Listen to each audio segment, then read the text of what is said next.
And then just moving on to old business. That would be me. What I'm hoping to do is continue what Brandon had done, and I have secured a faculty member to advise our foundation account, so now it's just solidifying that so we can move forward. Because of the budgetary issues, I'm hoping to find opportunities to raise money so that we can make sure that we have more money for event funding as well as travel funding. And so that will give us the opportunity to do that, is to actually have a foundation account. It also allowed me to do some other relationship building on campus with some of the development directors so that we can start funding things like our research award on an annual level through foundation grants. So that's moving along. And now new business. So for new business, we have our meeting schedule. It should be in the package you were given. One of the things that you should note is we have 2 meetings back-to-back in October because I was unwilling to force us all to meet on Halloween. I'm aware that a number of us have other obligations on Halloween, which include trick-or-treating. I'm not so cruel as to force you guys to meet over that holiday. So we have 2 meetings back-to-back, which is kind of an onerous thing on us, but it was one of the only ways we could have solved that particular scheduling problem given the unusual semester schedule we have due to the eclipse. The other thing you should note is the TBA September 21st meeting, which we will talk about when we get to my report. Second thing, item B on our agenda, is the approval of the executive committee appointments. So where that is concerned, the council needs to vote to approve the nominations I make. So where that is concerned, I nominate Sheena Hart from the School of Law, Shani Smoke from the School of Law, Lauren Schaefer from the Communication Studies Program, and Abdul Samad. And I'm not going to butcher your last name. That's fine. I didn't know. I was just nominated. Yeah. This is what happens. I assume you all accept. Yeah, so do you accept the nomination? I accept. I accept. Yes.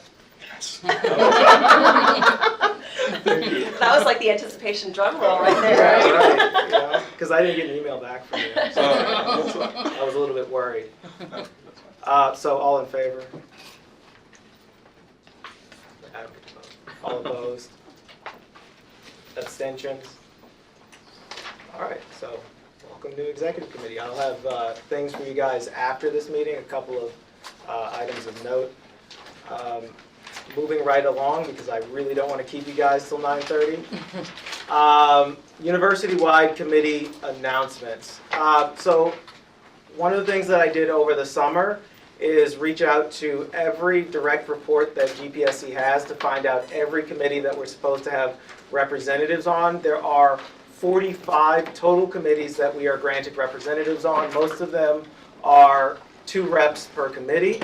Some of these committees have unique requirements. There is a sign-up sheet going around for committees. If you're interested in serving on one, put your name down, your email address, and I will provide you with the committee information as it stands. Some of these committees have yet to meet. Some of these committees have even yet to elect their chairperson, so they don't actually have any structure. We are almost a week ahead of the game for some of these things, mostly because I don't like being left out of committee decisions in terms of our constituency requirements. But there are 2 committees that are unique this semester, actually 7 if we're being technical. The 5 Higher Learning Commission subcommittees each are responsible for an area of providing information for our Higher Learning Commission report. So the university is up for reaccreditation by the Higher Learning Committee in 2020. These subcommittees and the HLC Steering Committee are responsible for generating the reports necessary to provide information to the HLC site visitors when they come in. The last time we did this, student input was almost excluded, and the questions asked of the student body were geared toward providing the appropriate answers to satisfy the HLC.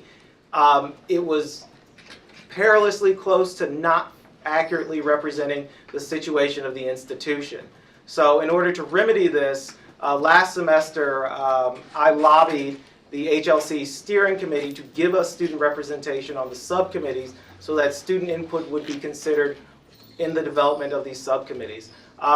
The subcommittees have yet to meet, same thing with the steering committee, and this is likely due to our new chancellor, so we have a bit of a lead time on that, but I will need 5 individuals to serve on those subcommittees. The other thing is the fine arts activity fee, presuming there's still money left in it, has specific requirements. So we need to put forward 2 names from any department and 2 names from some specific departments. So, and those specific departments are art and design, speech communication, architecture, cinema and photography, theater, music, and English. So those are, we have 4 representatives, 2 from random departments and 2 from one of these other departments on the fine arts fee committee. This is the committee that decides how our fine arts activity fee is used. To my knowledge, it's been active, just has not done anything, likely because the administration raided it for money. And item D on your agenda, Chancellor Survey. The Chancellor, as part of his attempt at shared governance and defining the university vision, has sent forth a survey which will complete which is due September the 8th. I highly encourage all of you to fill it out because it's his first attempt at gathering the opinion of the constituency bodies with regards to where the university should be going. I assume you all got an email about that from the Chancellor's office. It would be valuable if you filled it out. So, moving on. Officer and committee reports. Start with Clay. Oh, before we do that, this is the committee sign-up sheet. So if you have any other questions, feel free to approach us afterwards. But I'm just going to go ahead and pass this around so that way you know it's coming your way. And you can just print your name and put your email if you have an interest in any particular committee. Sorry about that. No, you're fine. Thanks, Diana. So, from the last meeting of Graduate Council in May, a number of things discussed. There was a couple of resolutions passed. Don't know how much detail we would like me to go into as far as that goes with time in the first meeting and everything. Definitely some keynotes from last year's meetings that will move into this year's affairs is the academic prioritization, departmental mergers, the effects of faculty sweeps that occurred as part of the budgetary decisions from last year, and then now some new additional questions related to the financial stability plan, or I'm sorry, sustainability plan that actually Jonathan's going to cover later in the meeting. Going into that this year, more or less the concerns that graduate professional students I would see as having is there's been somewhat of a limited articulation of the effects that's going to have on graduate education. Some of that in particular with the law school, with the faculty sweeps, and some of the maneuvering of tuition dollars. As far as some of the messaging coming out of Grad Council from that last meeting, it's an emphasis on inter-campus research activity. A big one was the absence policy that had been getting debated between Graduate Council and the Faculty Senate, had been tabled, and all indications would seem to point to that process more or less starting from scratch in committee this year for both of those bodies. Number of different position vacancies and interim appointments, which it looks like, Jonathan, you're handling most of those actually in yours. And then as far as grad council goes, that's more or less it. I guess a recurring thing, which is even just looks like it was in the news recently with enrollment figures. At that time, which wouldn't necessarily be a surprise with some of the enrollment figures that have come out, I believe that was this week, applications and processing those applications last May was down, pretty similar to the percentage that's been released with the initial numbers by the administration. And so sort of same trend that's been going on as far as dealing with less students, dealing with less tuition dollars in, and obviously less money from the state. Moving on from graduate council, unless there are any questions with that. Let's see, what do I got? I will need to solicit any volunteers that are interested in serving on the Diversity and Inclusivity Policy Committee, which is different from a couple of other councils that serve for issues related to diversity and inclusivity. This one is going to look specifically at policy. And so if you're interested in focusing on issues of how we are either actually being congruent with the policies that we have outlined for diversity and inclusivity, or different opportunities we have to address any shortfalls. I know that this has been something that's been an interest of this body as well as the graduate and professional student body in general. And so I'm rather excited to push to see some reforms, which obviously can start at the level of the policy and how we go about implementing it, as well as holding ourselves accountable to that as well. So if you're interested in potentially volunteering for a position on that, I would be elated to hear that. So you can speak with me after our meeting today. That's more or less all I've got. All right, moving on to me. So I also will be soliciting for for participants on the fee allocation board. There's quite a few who have participated in this in the past. What we do is we meet right before our general body meetings, and we will review event funding requests. That's typically what we do, and also kind of talking about some other financial concerns or whatnot that come up. And we also do the research award at the end of the spring semester. So. I'm sure many of you are familiar with the event funding. So what will happen is we'll have groups that are hoping to receive funding, come and meet with us, and they kind of just talk about their events. So it's a pretty easy process, but we do definitely make some very large decisions. And so if you're interested in doing that, please see me at the end. Or if you can't be on that every meeting before our general meeting, and you're interested in just serving on the research award committee, you're also welcome to do that. Also, I'll be in charge of membership, so we hope to grow this. If you also know other people who are interested in being involved, whether it's just being an elected member or being also a person who's going to be serving on one of our committees, because what we're going to do for our committee service is we're going to invite those who are elected members to GPSC to take their first pick. But we want to make sure that all those positions do have a graduate representative. And so we will then be soliciting to our general constituents to see who can serve on those committees. And so I'll be looking over at membership and hoping to sustain that and grow that throughout the year. I know this first meeting is always a really popular one, but we hope, and I really want to thank you all for coming tonight. I think that we forgot to do that earlier on, so thank you all for being here. And hopefully, I think we put time on our agenda to actually introduce each other and ourselves. So we'll hopefully take time to do that. But thank you so much for being here, and I hope you continue to serve and to continue to be with us as we go on with the academic year. Next, we do have some interesting things that are going to be happening within our budget for this upcoming year. So in the past, what they've done for the academic fiscal year is they've given us an estimate of our budget up front. And that's what we would be able to kind of negotiate what would go where. But what they're doing this year, because of the budget cuts and things like that, because of the tightness of budget, they have to definitely make sure that all the pennies are going in the right place.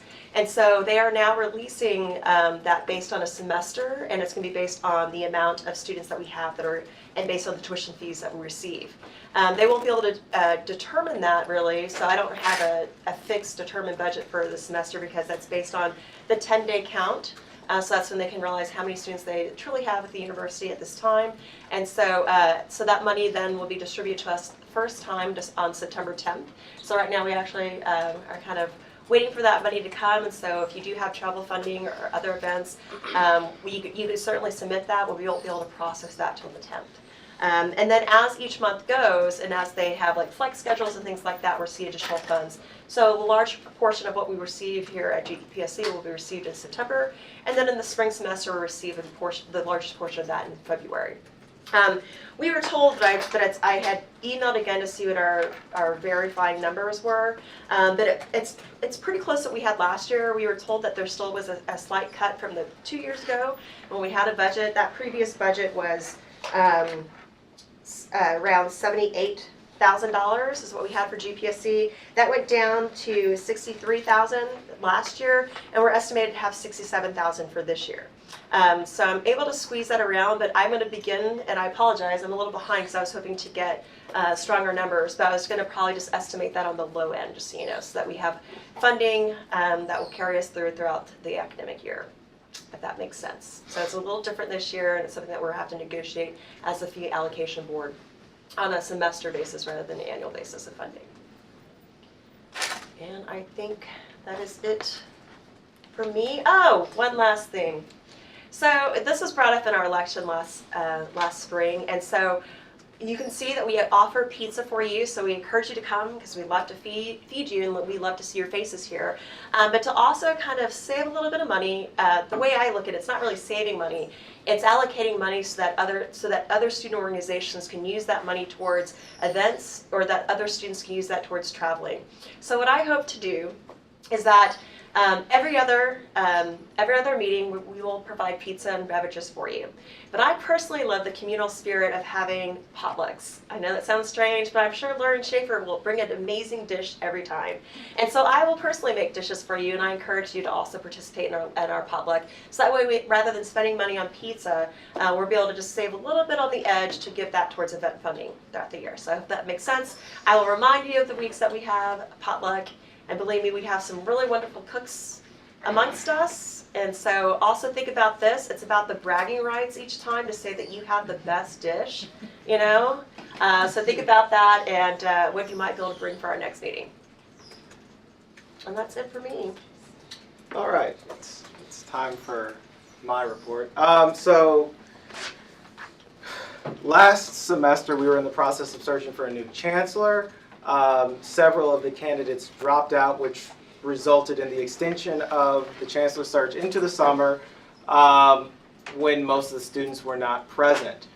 In my mind, this is a problem. I understand why the administration did it, and I understand the necessity to complete the search. However, I do take issue with the fact that the search was completed when both faculty and students were not available to engage in open forums with the chancellor candidate.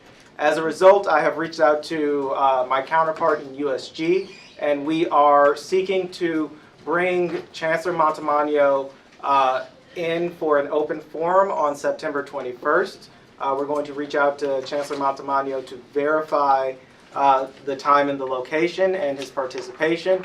But for both you, the new president of USG and myself, this would be a chance to give the students the opportunity to engage with the chancellor that they were denied through the extension of the chancellor search into the summer semester. To be clear, every chancellor level search requires open forums with the candidates.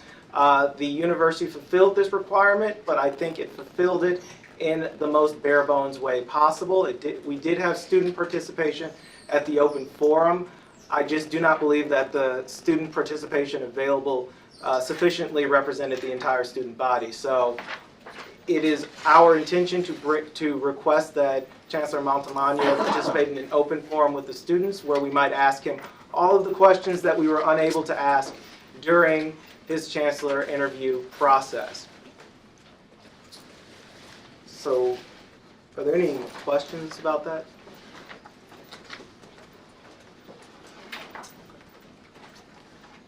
We have a couple of new administrators. The Dean of Students, Jennifer Jones Hall, that search completed right before the end of the semester. She has... I'm sorry. Let's go back. Okay. So the open forum, that's September 21st, which is right, which is coming up on us. How have you went about to let the student body know? Well, I think we have to just wait for the confirmation. Right. So when do you expect maybe a confirmation? Sometime before the end of this week. Okay. There were two issues concerning immediate confirmation. One, given faculty and staff interactions with Chancellor Montemagno, it does not appear that he would be willing to do two separate forums, one with graduate students and one with undergraduate students. I have a concern about that, but rather than try to force him into a situation where we got no forums, I decided to collaborate with the undergraduate student government. USG had an issue with their start time, which resulted in the suggestion of the 21st. I should rephrase that, it is a suggestion. If we want a different date, I'm perfectly willing to entertain another date and then extend that offer to Chancellor Montemagno. My concern was that the further into the semester we got, the more difficult it would be to solicit student participation, and perhaps the less likely the Chancellor himself would be to participate in the open forum. I apologize for the appearance of pushing it forwards. Right, which is fine. But whenever you do get the confirmation, other than the GPSC numbers, taking it back to the constituency, how will you go about letting the student body know? I have FOIA'd the entire list of emails for all enrolled graduate and professional students on the campus at School of Law all the way up through the medical school, and I will distribute it through that using the student involvement email system and using the Vice Chancellor for Student Affairs' own communication methodologies. So not only will every graduate student get an email, every student will get an email through Student Development's own communication mechanisms, and at the risk of email overload, a third email through the Vice Chancellor for Student Affairs office. We will also send emails to your chairs and directors who have already been inundated by emails from us, informing them to distribute the information to the listserv, but that relies on their participation, so the other three mechanisms will be the primary way we communicate that. And this is assuming that the Chancellor agrees to a September 21st meeting. If he does not, my response will be to email the rest of the representatives to find out what date would work best as an alternative, and then to issue the GPSC or the USG part in order to get at least the graduate and professional students in front of the Chancellor to get our concerns addressed. Other questions?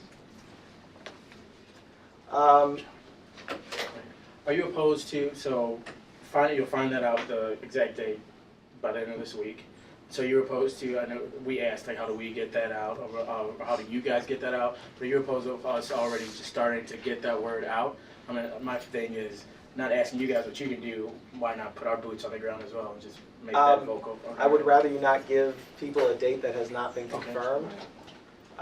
So once I have confirmation of the date, I will send out a note. No, perfect. Other questions?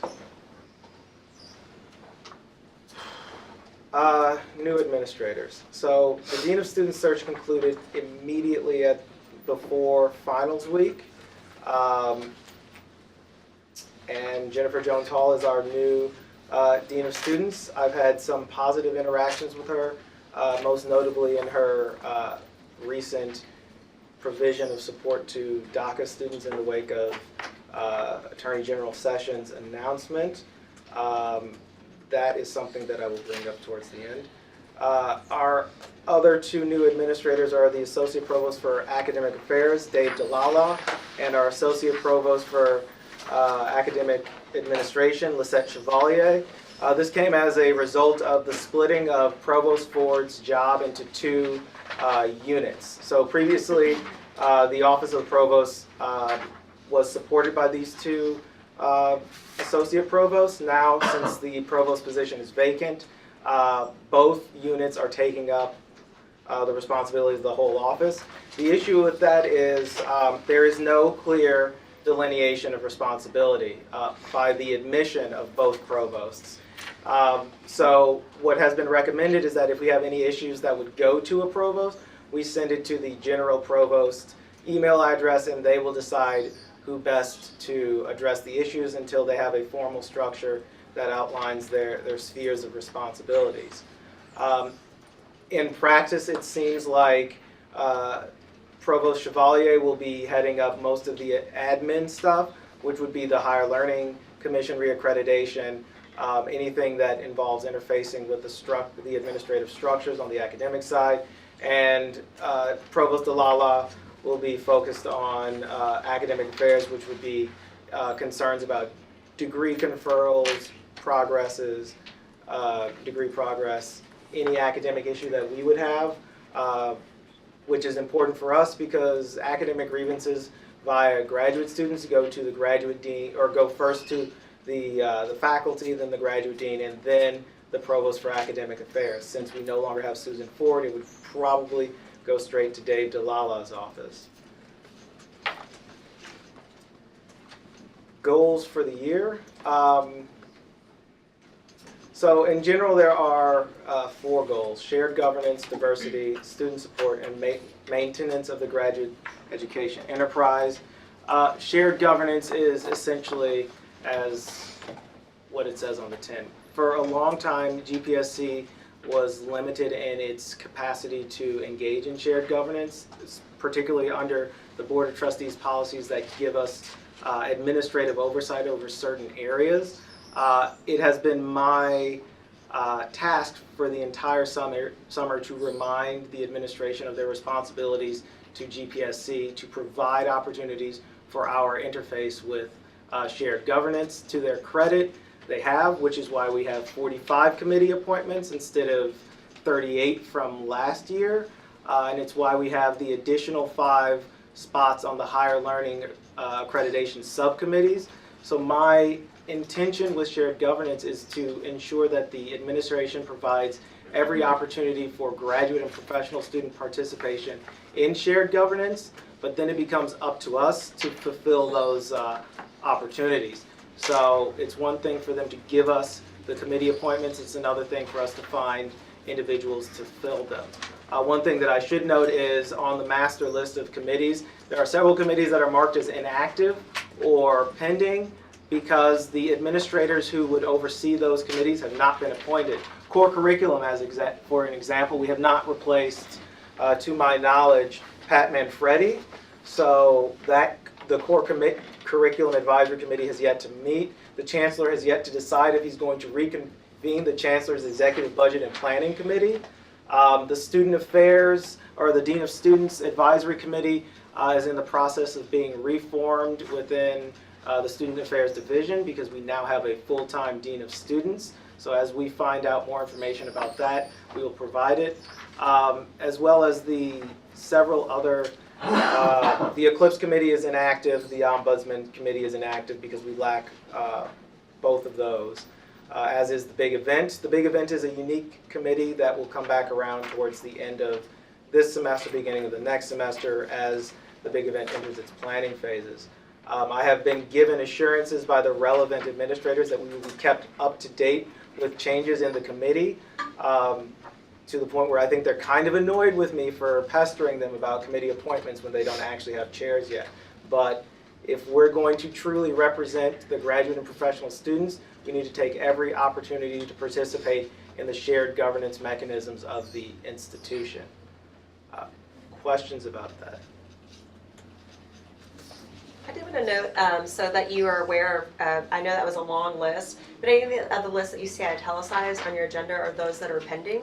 And so, so if you were interested in their italicized, just note that those are the ones that are pending at this time.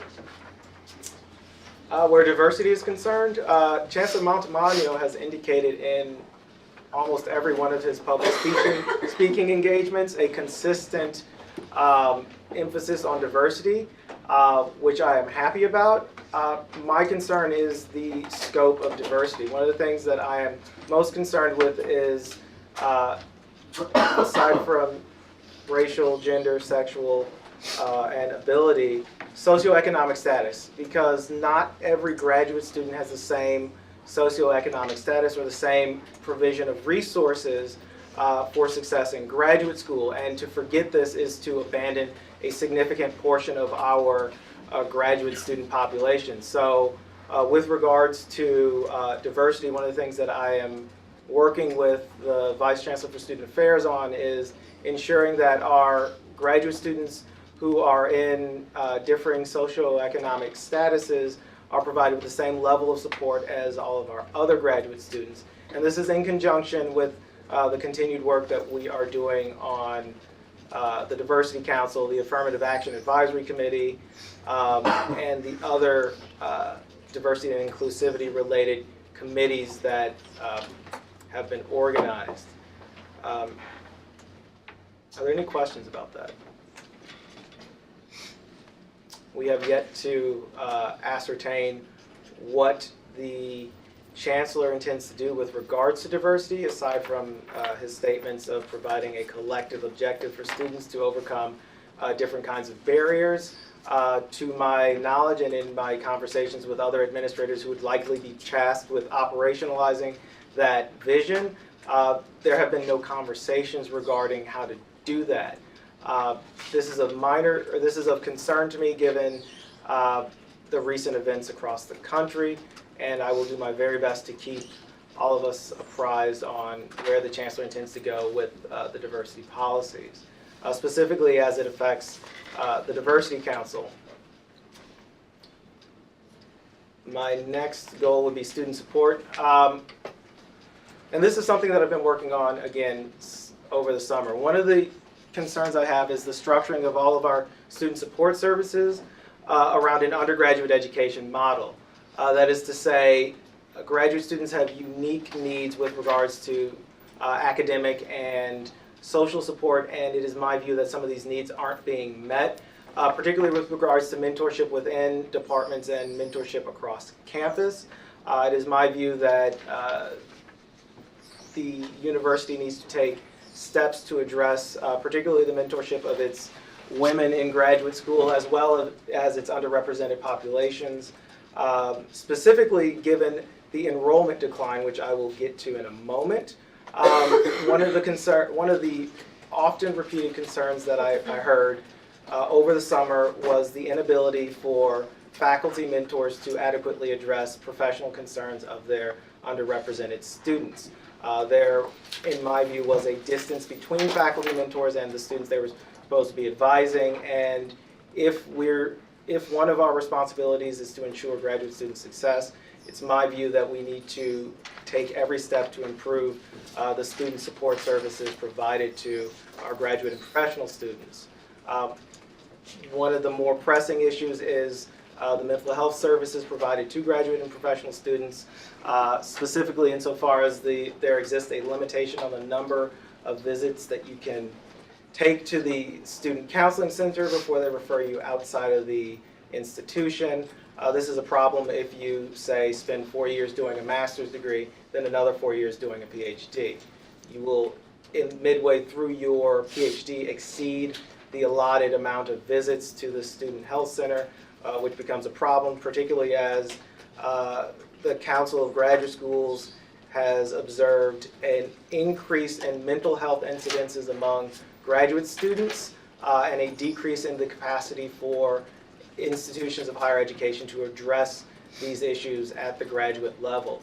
So it's my view that if we're going to ensure graduate student success, we need to take seriously these things. Yes? Those limits on visits also include undergraduate education? In my case, they did. No, in my case it did as well. So I just wanted to make sure that that was also included. Yeah. For students who went to school here for their undergraduate education and graduate education. It's not just limits on if you're in one graduate or the other. Please keep that in mind. The last one is the maintenance of the graduate education enterprise, which actually, I have something to say. yeah. You mentioned mentoring. The Women's Task Force is actually working on a mentoring program. So rather than like us trying to start something new, maybe if we could give them support. And there is a kickoff September 13th at 4:30 p.m.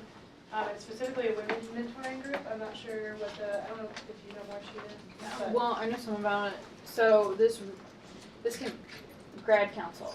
So I'm on the research committee for grad council as a representative to grad council. And so the mentoring program was first discussed by the research committee And then the Women's Task Force has picked it up pretty much. And so that's the only organization on campus at a faculty and student level that has been working on the program. So I am interested more in seeing what the task force is going to do there. Lauren and I are both members of the Women's Task Force, and I won't be able to attend the first meeting, so we'll have to I get won't an either.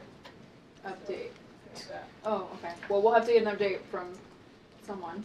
I'll be for the first We'll 30, figure it out. but- But the mentoring program, as far as what we want to do here with GPSC, maybe we should, I mean, since Lauren and I are both members, I mean, we can bring back all the information that they're doing there. And then as that is specific to women, if we can find another organization to implement it across the board. Now, as far as the research committee, there is a faculty program for mentoring. They're trying to get a mentoring program. That was the whole purpose, it was from a faculty level, and I believe that as graduate students, you all are also considered somewhat as professors, correct? That you all would have been, you all will be involved in that from what I understand. But that is something that we, I think, still are gonna have to bring up with grad council, because I'm not sure as of May if we permanently settled on how that was to be administrated across campus. Keep us surprised. Yes, between Lauren and I, maybe we can keep you all up to date. Do you need a proxy for since you're both with it? Um, I don't know if we, If you can have a proxy. Yeah, that's no, I mean, some things are confidential in Mhm. there, and I mean, other things, just like here, some things, that, Mhm. that go on, as far as executive board, whatever. Yeah, so I'm not sure that we could do that. I represent the law school, Lauren represents COLA, right, and so, I think so. yeah, COLA, and so.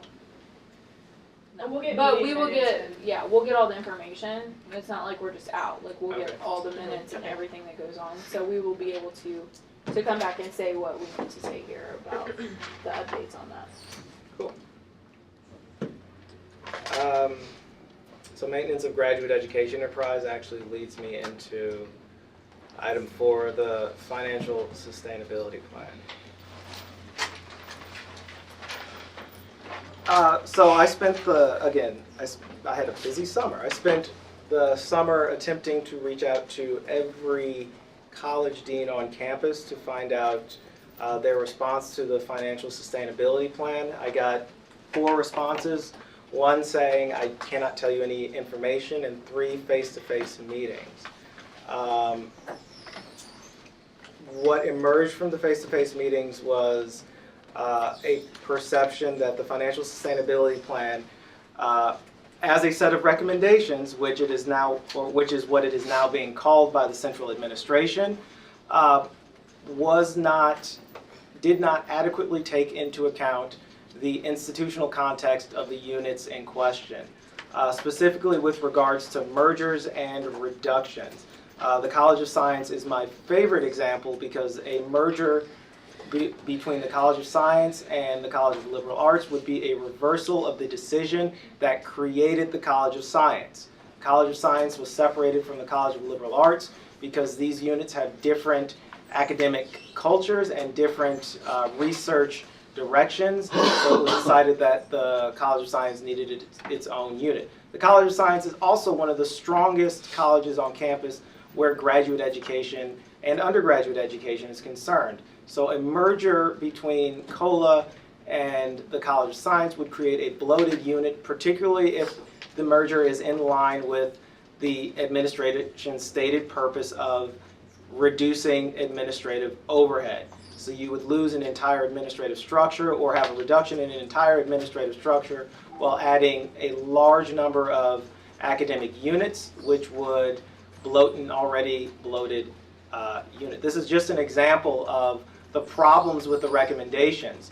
Now, conversely, if they were to merge the College of Science, it would be much easier to select units from other academic areas that had academic and research alignments for mergers, which would then reduce the administrative burden on some of these units. This was not considered.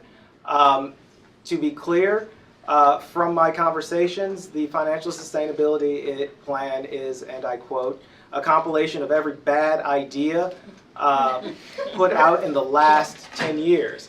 And to qualify that, these mergers are being done without recognizing the institutional context of these units. There are some units slated for merger and or closure that have not received new faculty in almost half a decade.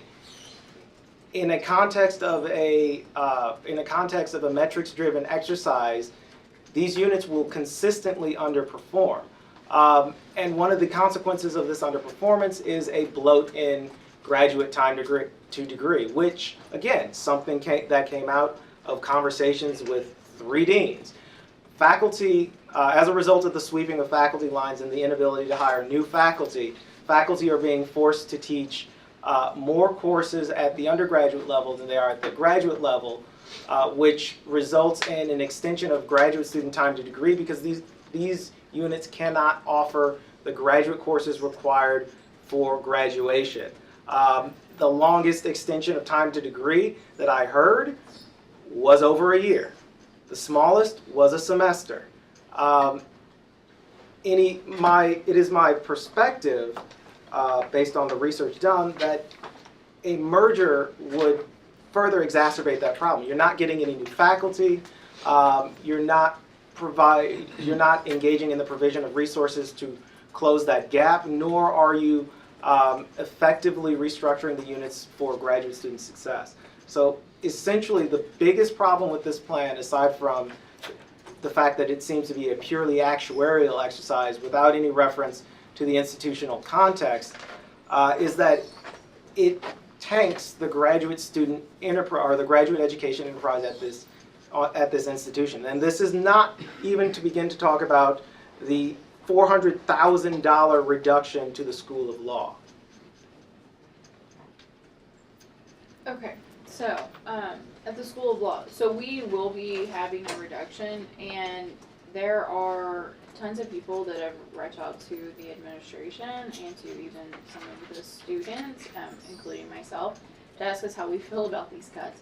And so, just to make it very clear, because I have spoke with our administration, those cuts come from the campus level, and because the School of Law is not like the School of Medicine, so we're not like them, we're not separate, we're still under like a sub-umbrella of the campus. Those cuts come from the campus, and we have not actually heard, the administration hasn't heard, the students haven't, no one knows what that, like $465,000, what that actually encompasses. So we currently, at the School of Law, people ask us how we feel about it. We don't feel about it because those cuts haven't been made, and we have no idea what they're going to be too. So just to make that very clear. If I can add something, I think perhaps the TAs and the RAs, we aren't getting paid anymore. Yeah. So that has been a decision made. So I think that's from the law level though, from the actual administration of they had been taking, even as far back as 2015 whenever I came in, they had started to cut some things. For instance, I had accepted a research TA position, and before I was to start that, it got cut. So they cut the TAs out of the library, and now they're cutting, for instance, like Derek's TA. Doing a pro bono.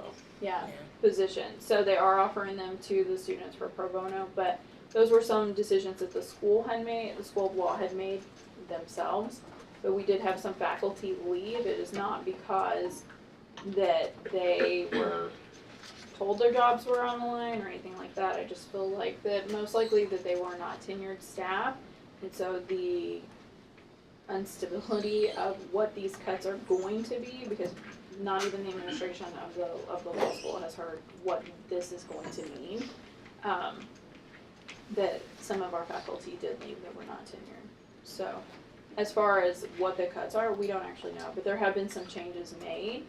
But to my knowledge and what I've been told is not from the perspective of what that $465,000 encompasses. If I were to add on to that, President Dunn and both of the associate provosts won't tell me either. Right. Yeah, we have no idea. So to our knowledge right now, I mean, other than like the TA positions and whatnot, I mean, it is unfortunate for the students, but at the same time, we knew this from GPSC last semester. They were cutting across the board the entire campus student positions, even though we fought to keep them.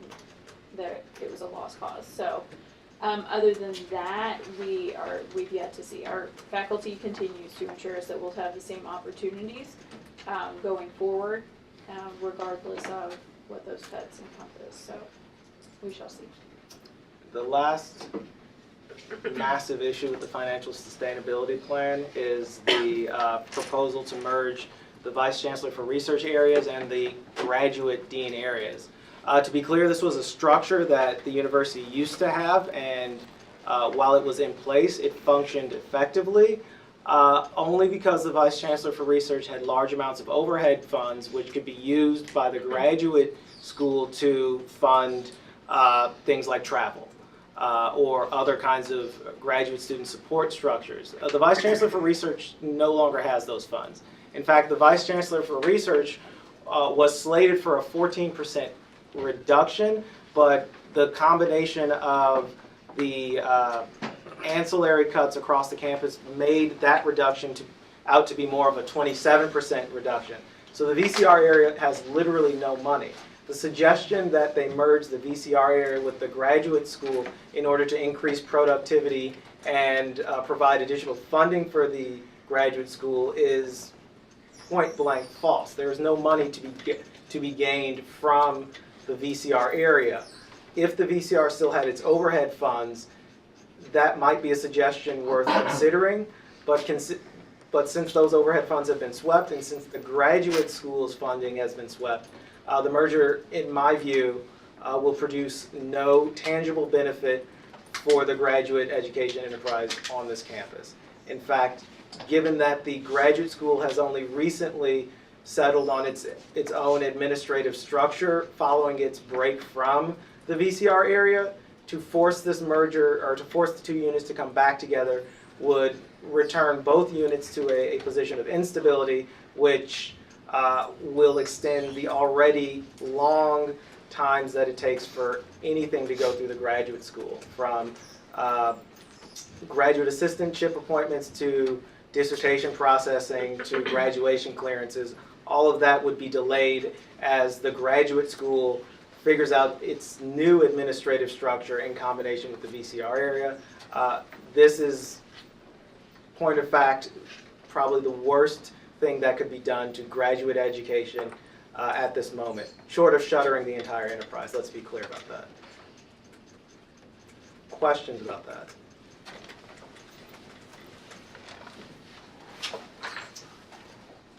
Okay. So GPSC response to Charlottesville. This is on the agenda because I have been asked with regards to a GPSC response to the events in Charlottesville. My position is that if the council as a body wants to respond via statement or any other mechanism available to us, it has to be a decision of the body.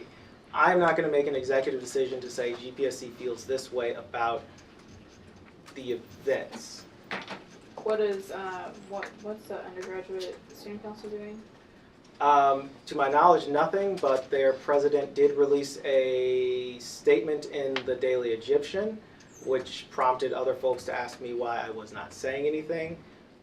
We as a council need to express the positions of the graduate and professional students. I did not feel comfortable making a statement on your behalf without consulting you. I just asked because I know previously we had that situation where they made a statement and then we made a statement and our statements didn't really coincide, so.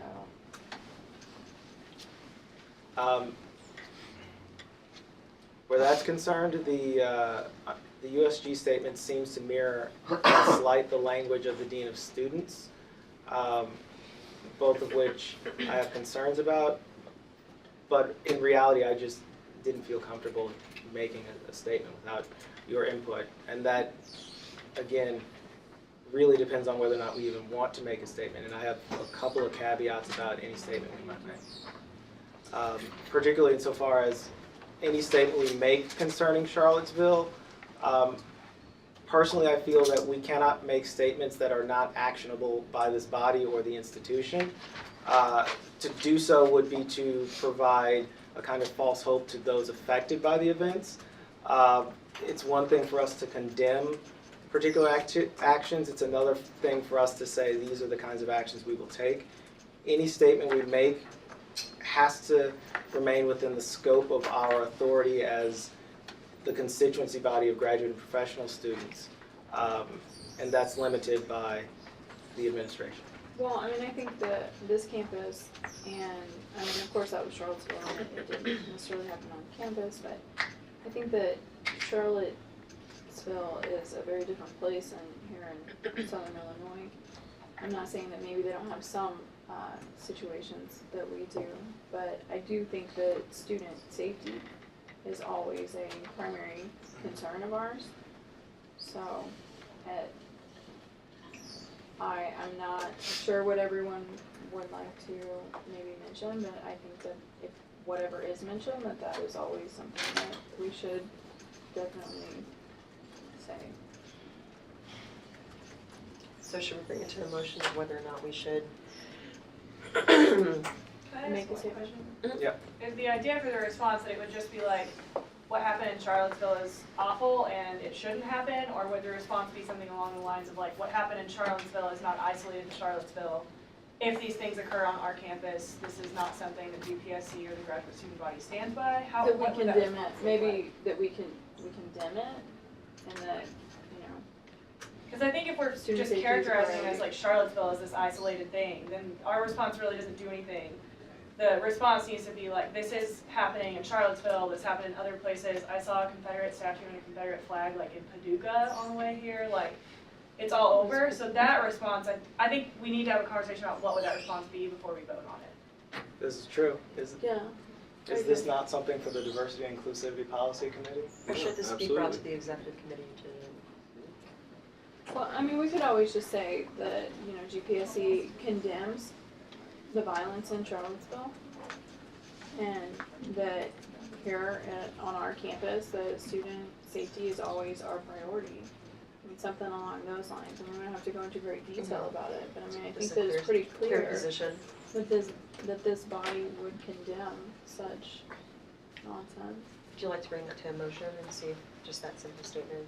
Points of information. Would it procedurally be necessary to go through the Diversity and Inclusivity Council first, before it's brought to a vote here? If the item were referred to the committee, yes. If it's proposed from the floor, no. The committee exists to address such things, but since the committee is not populated, or rather it's a population of one,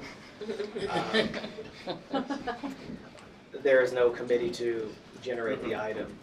Subsequent events, DACA, for example, Yeah. would probably have to go through that committee. But this one, probably not, since we actually don't have a committee. Unless you want to make a motion to delay the thing until we have a committee. No. Okay. Are there any motions on the floor? When would this be sent out? Like, and when you ask for like motions and the voting of it, like, is that for people here? And so what about in future meetings? Like, if we get these numbers, like, yes, like you said earlier, numbers are nice now for the first day, but then they die off. Quorum. Okay. Right. So I'm just not sure what the benefit would be of necessarily making this statement. Because even if we do say something like, we condemn the violence, it's not exactly specific, and that could be interpreted multiple ways. Because I mean, there was, there was more than one thing going on at a time. There's more, people were arguing about more than one thing. So I don't know if we can necessarily make a blanket statement, because it could be interpreted different ways across campus.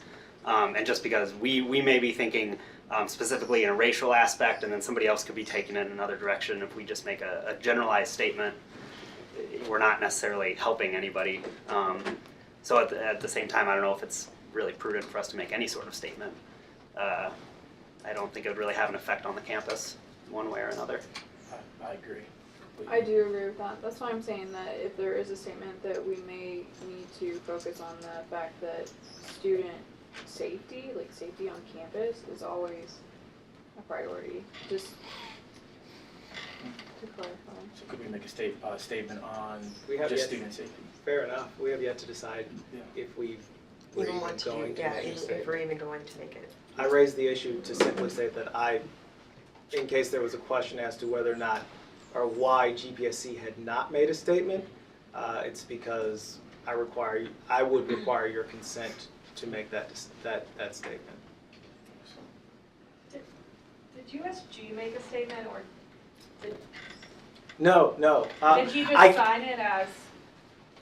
I have to be very careful here. I cannot say whether or not the undergraduate student government as a body made a statement. There was a statement made by the undergraduate student government president in the Daily Egyptian. I cannot affirmatively say whether or not that came from the body. Just to be clear. And so the GPSC have to say, like, anything, I mean, do we have to, okay, just because they say undergraduate student government? No. Let them do, GPSC doesn't have to do a thing. To be clear, I did take the time to speak with Vice Chancellor Stetler concerning Charlottesville and to go over the institution's response in the event of a Charlottesville, particularly the limits of the institution's authority to curtail or otherwise impede such demonstrations. Her response was essentially, because we are a public institution, they cannot engage in any actions that would be construed as suppressing free speech. But once that free speech moves into inciting violence, then the university will take all necessary steps to address that. Or if the making of the free speech violates the university's code of conduct, then it no longer becomes a Second Amendment issue. It becomes an issue of breaking the institution's rules. First, thank you. This is why we have lawyers. But, so to be clear, I did speak with the administration concerning this. I did offer them, or ask what, if at all, GPSC could do. If we want to make a statement, that is fine. I just did not feel comfortable doing it without your consent. Can I move to vote whether or not we decide to make a statement, or whether to make a statement or not? Yeah. Second. So would you like to state that we shouldn't or should? That, vote whether we should, so yes. So that GPSC should make a statement. So how many agree, how many disagree? So the motion is, all in favor of GPSC making a statement with regards to Charlottesville, say aye and raise your hand.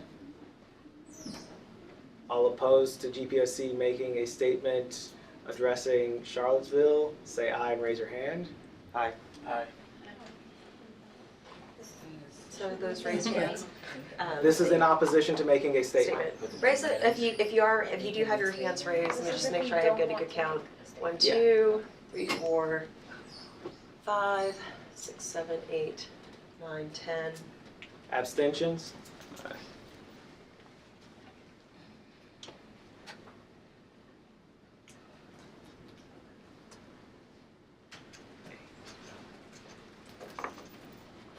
Jesus. Abstention, okay. Abstentions. The abstentions have it. Can I say something on that? So why speak on, okay, I get why we should speak on Charlottesville. What about I think you mentioned like the Confederate flag in Paducah. But why not, there's also stuff going on that's happened around this campus, right, in the past. And I don't think anyone made a vote on to do something then. Yeah, we did. Yeah, we did. We have addressed this for 3 years. All 3 years I've been on this council, we address it every year, every semester. And so nothing's come from it. Oh, no, we, I many, don't know, but like, That's I know fine. from conversation, but we I don't. make many statements. The Daily Egyptian sometimes misquotes what we have to say about some things. But we're okay with like something said in the Daily Egyptian. No, we're No. not. So the issue is, No. so there are two issues here. One, we make statements in the council and they are misquoted or quoted in particularly problematic ways. 2, the council drafts a statement, submits it to the appropriate administrative bodies, and little action is taken, and those are the 2 end results. One of the things that I'm kind of clear about is there's no use in making a statement unless unless there is a result attached to it. And by result, I mean that in the broadest context. So, and this includes affirming our support for like marginalized students, but without the provision or within the context of our available administrative action. So this isn't to say that we're not going to make any statements, but any statement we make needs to be able to be enforced by this body through its administrative or otherwise representative functions. To do otherwise would be problematic in my mind. Yeah, I think the issue is that we can't create some sort of like hollow hope that we could do something, and the issue becomes that, in my candid opinion, shared governance only extends so far, and repercussions for instances of any sort of ism on campus are not a space in which GPSC is given much leeway in doing anything. So we can only make a statement in that we can say we will do this or we will seek this actionable item, but if we can't seek an actionable item, we're just giving students false hope. Yeah. Yep. This is a thing that I really want to avoid. In that case, it would make more sense to make maybe a more general statement about the things that we can do when we know what, if anything, we can do about these things, to have some machinery in place. And that's the tail end of it, when we know what we can do, because that has to be run through administration, and they move at the speed of administration. Although they're moving very much faster recently. Other questions about this? We comfortable moving on to item 8?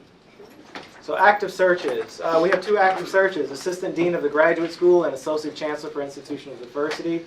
The first has taken a very long time because there was nobody around on campus to serve on the search committee, and that includes faculty. So it's only now getting started.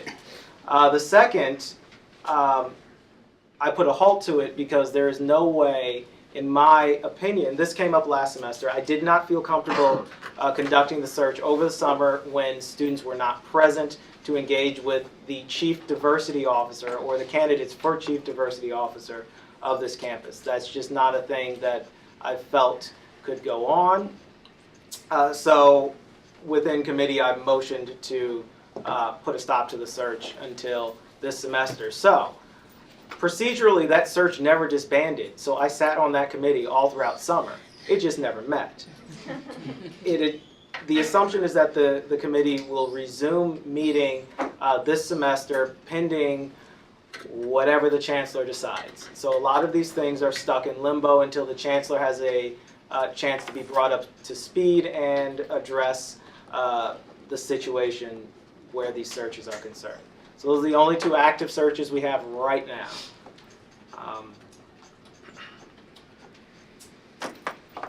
Questions about that? Okay. Isn't there a tiny bit of a time crunch on the second one?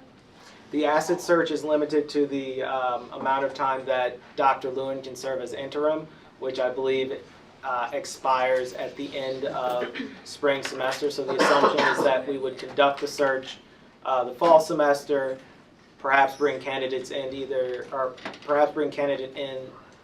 during the spring semester and have the new individual appointed before school adjourns in the spring. Unless we wanted to compress the timeline, which is a bad idea because we're still waiting to hear back from the chancellor with regards to the execution of the search. We need his approval. How? Okay. You have a question?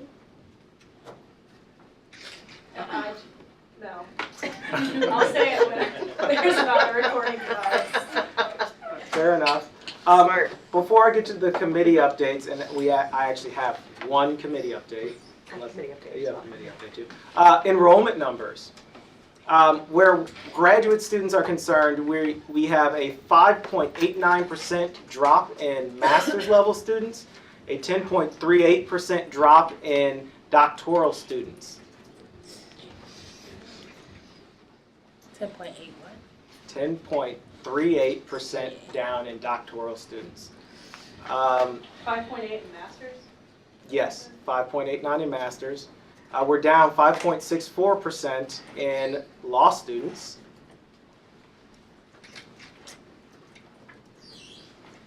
So there are those dismal numbers. In total, we're down 8.96% of the total student population. So Do those law school numbers include this year? Or is that last year's? it's figures from 2016 to 2017. So. So probably not this year's numbers. Yeah, they usually won't report those to the 10th It grade. was a larger class and now it's last year, this one now. I don't know if this is the appropriate time to ask this, but did we ever get a final, like, how much for graduate students? How much was the graduate budget cut with? Oh, wow, I can't believe that slipped my mind. At the last constituency heads meeting I had with then interim chancellor Brad Caldwell, graduate assistantships dropped 20% from the previous year.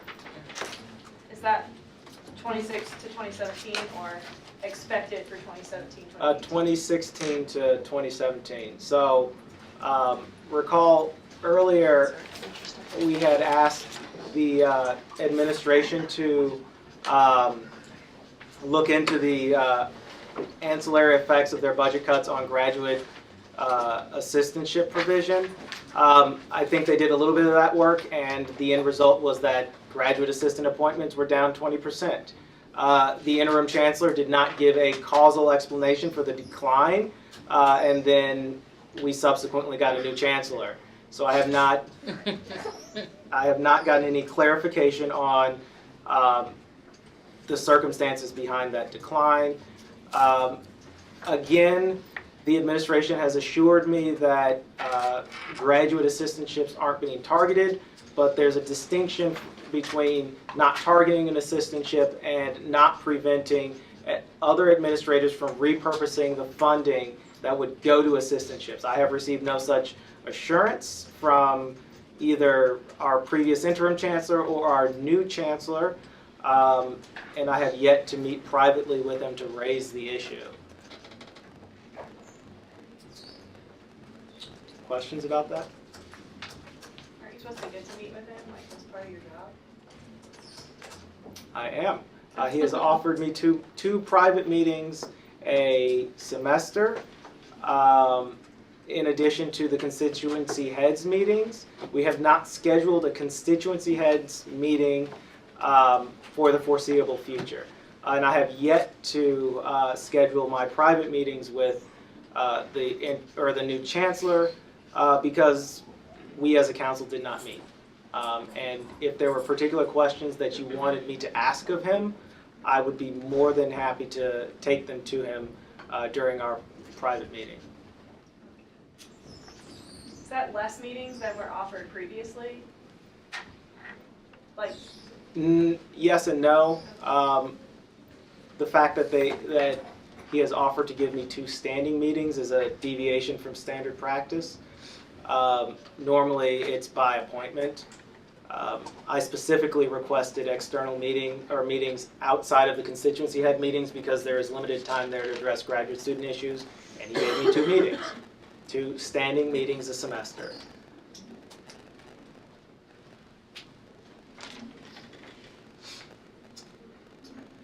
Questions?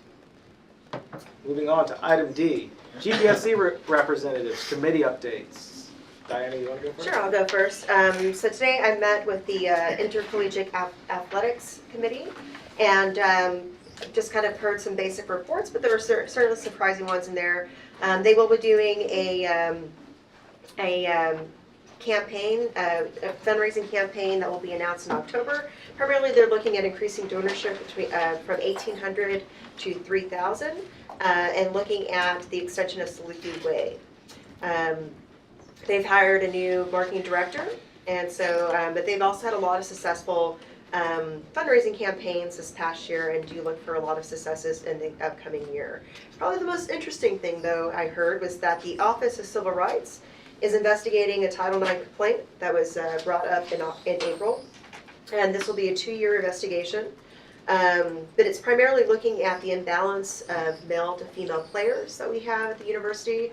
So right now we have a far greater number of male players than we have female players. And because of the budget cuts and because of the cuts to certain programs, they had cut the tennis teams. I think I can't remember, softball or something like that. No, something like. Yeah, cutting softball would be a disaster. Yeah, that would be a disaster. But there were some cuts that have now created some imbalances. So I apologize. I wasn't sure. They just kept on saying the women's teams were cut. And so, so right now they are seeking walk-ons from undergraduate female players to potentially come onto teams, but that will be a very hard battle. So another approach that they potentially have to take or decide on this year is whether or not to cut some of the scholarships that they provide to some of the male players and downsize some of the teams. And or totally reinstate a program that was cut previously to bring up those numbers of female players. So it should be interesting. I'm sure it will all be depending upon the development that they have. So they do have some development people that are working on fundraising for this academic year. I met with the final examination committee, which is the committee that decides when we take finals, with exception to the law school. So what this entire meeting was a presentation by Dr. Ken Anderson concerning the horrible effect of our current final exam scheduling process on our undergraduate students. And you laugh, but the math bears it out. There was a significant number of students who had up to 3 final exams on the same day, a significant number that had upwards of 4 on the same day, and this did not include those undergraduates that had final examinations back to back to back to back to back. The tool they used only indicated the frequency of final examinations during a given day. So one of the things that was offered by Dr. Anderson and the final examination committee was that Dr. Anderson make a presentation to constituency bodies with regards to the results of this tool they used.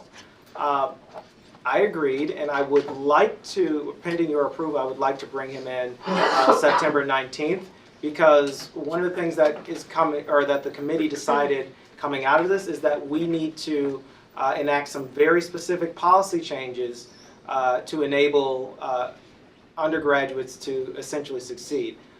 Where graduate students are concerned,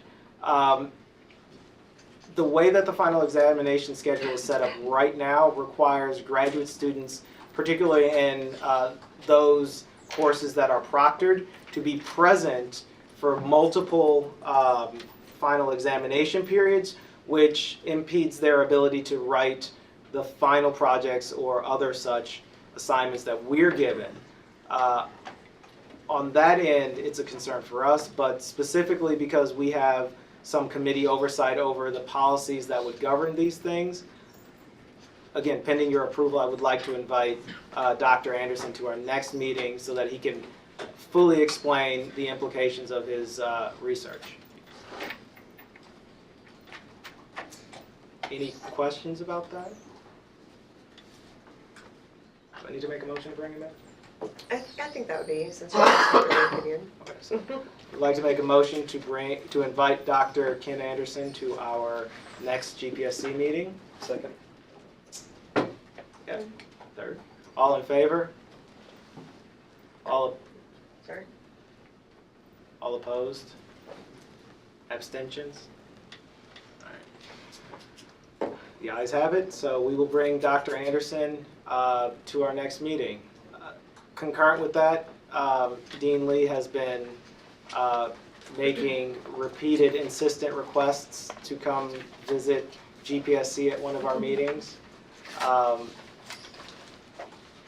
In my view, it would be easy enough to get both of the administrators out of the way. Dean Lee tends to take maybe about 5 minutes, unless you guys have specific questions for him, at which point it can extend. But in conjunction with Dr. Anderson, I would like to bring Dean Lee to our next meeting. So again, I have to make a motion for that. Motion to bring Dean Lee to our next meeting. Second.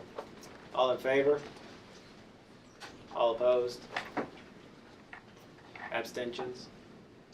All right, so Dean Lee and Dr. Anderson will be added to our schedule. To be clear, and I quote, our current final, actually, yes, I do quote. Our current final exam schedule is pretty much the worst case scenario for scheduling final examinations, particularly with regards to the scheduling of both math and English on Mondays and Tuesdays. Those were the most stacked final examinations, and one of the main recommendations was to address that particular issue. But Dr. Anderson will further clarify these statements. Any other committee reports? I'll just say, research committee is active. We have a meeting next week to bring things to Grand Council. That's all I have. Okay. Anything in specific? We're just looking at some things to try to bring, of course, most people will know the foundation here at SIU, since it's a research campus, intellectual property brings in a lot of revenue for the campus, and so we're just kind of working on some agreements to bring maybe visiting scholars in and to try to maybe boost that for IP revenue. Well, maybe not necessarily. That's my perspective. That would boost IP revenue, but we'll have to see about the agreements. Okay. I'll bring more up as soon as it comes to light. Thank you much. With that, I move to roundtable discussion announcements. Actually, during this time, since we're so many new faces in the room, would you mind if we actually went around and just introduced ourselves? Say what department. Say your name and what department you're from, and at that time you have announcements, feel free, you know? Go for it. I'll start us off because I have an announcement. I'm Diana McGrean. I'm serving as your Vice President of Administrative Affairs. I'm a student in the Communication Studies Department, and I'm also going to be pitching this to you. It's the Superhero 5K. This is the largest 5K that happens in Carbondale, and it supports kids, so you can't go wrong there. But I've been asked to see if you and your departments or anyone else would like to form a team or just financially support this, because it does go, I think, to orphanages in Bangladesh. And so it's definitely a good cause. But I'm just going to be passing this around on both sides so you have information. And that's all I have for my announcements. It's going my way. Yeah, Okay. sounds good. I'm Sheena Hart. I am a third-year law student, of course, at the law school, and I specialize in international and comparative law. Derek McDowell, second-year law student. I specialize in administrative law and employment discrimination. I'm Josephine Tintera. I'm a second-year law student. Hi, I'm Shourabh Bhadro. I'm in Department of Geography and Environmental Resources. Hey, I'm Mandy Jordan. I'm a first-year student in English studying fiction. I'm Alex Carpenter. This is my second year as a flute performance and music theory master's. I'm Brett Lacey. I'm a PhD student in criminology and criminal justice. I'm Bonnie Mann, the third. I'm getting a sculpture degree, third year MFA student. I'm Anthony Faraci. I'm an anthropology graduate student. Jordan Maddox. I'm a second-year law student. Jesse Ritchie, PhD student, English. Emily Rajala, communication studies. Lindy Wagner. I'm a PhD student also in communication studies. Lauren Schaefer, third-year PhD, also in communication studies, and I have two questions, kind of announcement. For those of you that were on here last year, this may be traumatizing. Are we planning on making a statement about DACA? That is a matter I am referring to the I'm sorry, executive Gina. committee, because there's a pile of stuff that I have to talk to the executive committee about prior to any action taken by GPSC, because the last time we did it, it was a mess. A filibuster. Yes, it I'm was. That's why I'm saying, like, I'm guessing we would wait to say something until Congress makes a decision, but maybe we could, if that ends up happening, make like a I have separate meeting so it doesn't go till like midnight. Yes, but I have spoken with the administration with regards to the institution's response to the DACA situation, and what they told me is that they're in a holding pattern until they have actual information, hard information about what they can and cannot do. So,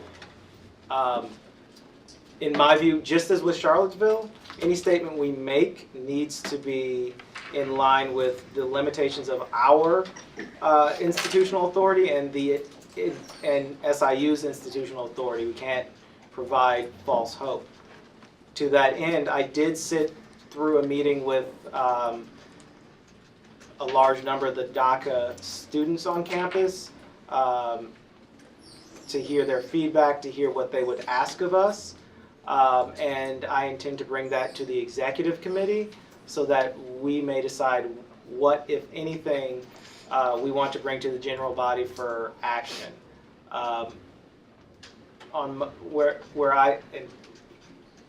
You answered the question. I was only asking because I know long meetings really suck, but I just wanted to make sure that graduate students who are affected by DACA would know that, like, when we can do something, if we can do something, that there's support, or that we're at least. Yeah, I intentionally didn't mention it because I don't have any information to give anyone, nor am I willing to commit GPSC to actions that we cannot fulfill. And I assume Gina has lots to say. Well, I will be rational and calm about the situation. And I think that, as I have continuously brought up in this body, that the only thing that we can do and that we should have done preventatively, and to convince the administration to do preventatively, but now that's kind of too late, is to give DACA students know your rights information. Continue. So, the more information that the students have, the more information that this body and other groups, even the administration, can provide to the students, then the better they will, the more resources they have, the better suited they will be to figure out what they are able to do and what routes that they are able to take. Because it is very likely, in the worst case scenario, for DACA students, that they will just be deported. There are flights to Mexico every single day, out of Illinois. In Olin, which is mile micro 18, that's like not very far from here, there is an immigration detention center, and the law school does an immigration detention program where we go and we do discuss with the inmates. They are detainees, we call them detainees. We do discuss know your rights with them in several different languages, as long as we can provide students and our supervisor that have those language abilities. So people that do have language abilities, they can do the training for Know Your Rights and are able to do that, then they need to try to help as much as they can. And we need to try to get the resources to the students that need them. That's mostly what I'm looking for, is just like, as the representative body, we should probably know how to be allies at the very least. And if that sounds like a good thing for us to know when we can't take action. So that is at the top of the requests from the DACA students list. Again, I did not feel comfortable bringing it up within this body at the first meeting without first discussing it with the executive and determining the available resources that we could provide or we could assist in providing. So it's, again, I don't want to give anybody false hope because that's not our job. Our job is to provide access to those resources where we can and to advocate on their behalf where we can. So this is probably going to be one of the many things that the executive committee will have to talk about shortly. The only other thing is, with the culture of respect, that is the sexual assault task force basically. They have reconvened and are begrudgingly meeting once a month, despite the fact that we're supposed to meet multiple times a month. They have added members, but we've also lost members, so we no longer have an LGBTQ representative, from my understanding, since Travis Tucker left. Sylvia Gray is no longer on the email list. I'm not sure if She that's... took a position at another institution. Oh, she did? Yep. Oh, well, that's good to know. I don't know then if student rights and responsibilities is represented on that committee, which seems relatively important given that they probably handle some complaints that deal with the topic. I am hoping that maybe at one meeting we can discuss getting more graduate representatives on the actual committee. Beyond that, I'm going to email the people who are not at this university who conduct the culture of respect stuff to ask them what their advice is moving forward, because the constituency has changed so much that there will be a ton of people who don't really know the process of this, don't understand how and what we're doing, things like that. So that's just an update from culture of respect. Would you like us to make a request with regards to the constituency of the committee? Yes. Okay.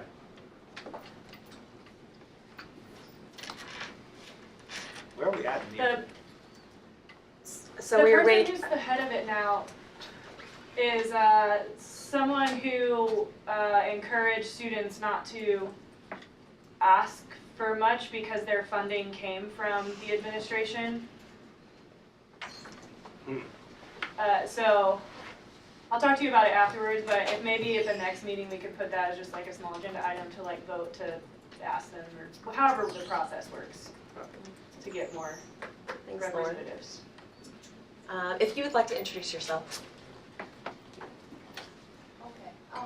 My name is Ruby. I'm a PhD student in history. Heather Osborne, 5th year PhD, plant biology.